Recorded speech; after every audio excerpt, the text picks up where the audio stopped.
शान्ताकारं भुजगशयनं पद्मनाभं सुरेशं विश्वाधारं गन्धदसं मेघवर्णं शुभांगं लक्ष्मीकान्तं कमलनयनं योगिभिर्ध्यानगम्यं वन्दे विष्णु भवभयहरं सर्वलोकैकनाथम् आपदामपहर्तारां दातारां सर्वसम्पदां लोकाभिरामं श्रीरामं भूयो भूयो नमाम्यहम् कृष्णवासुदेवसुतं देवं कंसचारूढमर्दनं देवकी परमानन्दं कृष्णं वन्दे जगद्गुरुं कृष्णाय वासुदेवाय हरि परमात्मने प्रणतक्लेशनाशाय गोविन्दाय नमो नमः। श्री कृष्ण गोविंद हरे मुरारी हे नाथ नारायण वासुदेवा। हरे राम राम राम हरे हरे हरे कृष्ण कृष्ण कृष्ण हरे हरे। श्रीमद् भागवत रहस्य आगे का प्रसंग। मृत्यु को उज्ज्वल करना हो तो प्रतिक्षण को उजागर करो, आँख का सदुपयोग करो, धन का सदुपयोग करो, वाणी का सदुपयोग करो तो मृत्यु उज्ज्वल होगी। प्रतिक्षण जो ईश्वर का स्मरण करता है उसी की मृत्यु सुधरती है। श्री भागवत मृत्यु सुधारती है। रोज शमशान में जाने की जरूरत नहीं है, परंतु शमशान को रोज याद करने की जरूरत है। श्री शंकर भगवान शमशान में विराजते हैं। वे ज्ञान के देवता होने से शमशान में विराजते हैं। शमशान तो ज्ञान भूमि है। शमशान में संभाव जागते हैं, अतः ज्ञान प्रकट होता है। इसलिए शमशान भूमि ज्ञान भूमि है। जहाँ संभाव जागे उसी का नाम शमशान। संभाव का अर्थ है असंभाव का भाव। संभाव ही ईश्वर का भाव है। मनुष्य सब में संभाव रखकर व्यवहार करे तो उसका मन सुधरता है। सर्व में संभाव ईश्वर भाव जागे तो जीव दीन बने, दैन्य भाव आए। परमात्मा को प्रसन्न करने का साधन भी दैन्य भाव ही है, सरल भाव है। मनुष्य को अमर होना है। श्रीमद् भागवत की कथा अमर है। अमर कथा का जो आशय देता है वह अमर हो जाता है।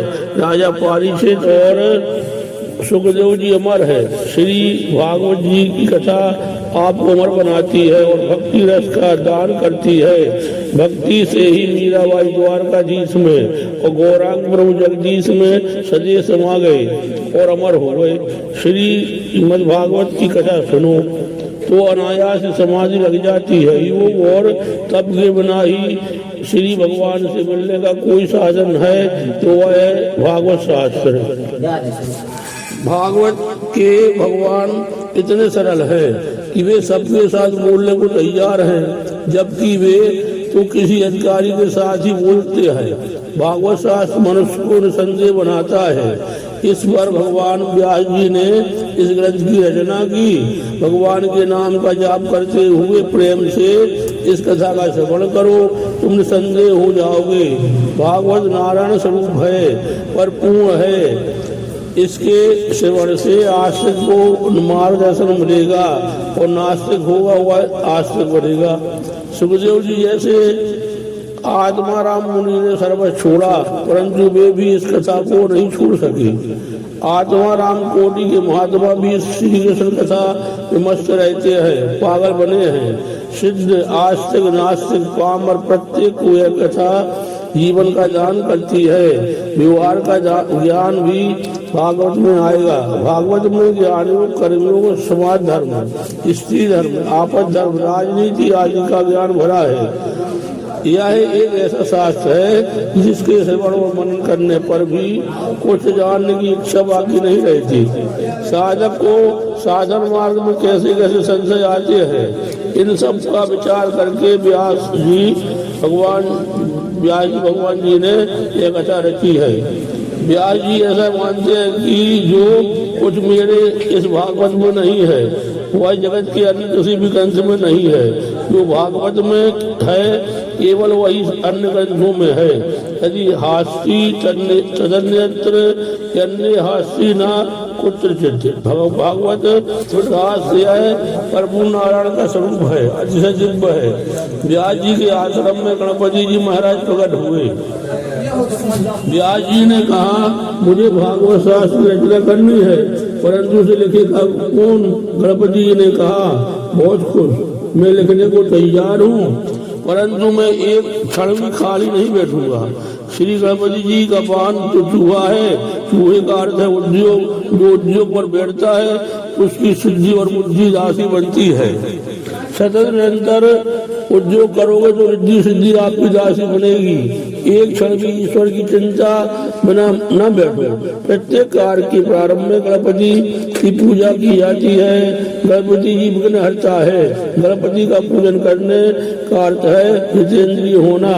गणपति जी कहते हैं कि मैं खाली बिना काम के बैठता नहीं हूँ, जो हमेशा कार्यरत रहता है उसका अमंगल नहीं होता।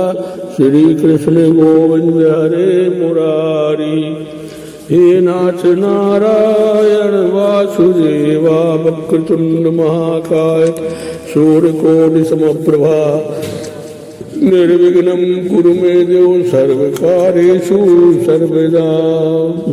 श्री गणपति जी बने लेखक और व्यास जी बने वक्ता।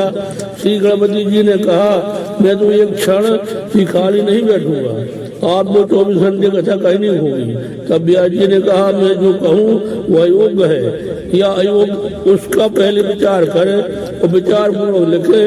100 श्लोक हो जाने पर व्यास जी एक ऐसा कूट श्लोक कह देते थे जिससे गणपति जी को विचार करने में समय लग जाता था और इतने समय व्यास जी अपने अन्य काम पूरे कर लेते थे। श्री कृष्ण भगवान की जय। भागवत भगवान की है आरती, पापियों को पाप से है तारती। श्री कृष्ण गोविंद हरे मुरारी, हे नाथ नारायण वासुदेवा।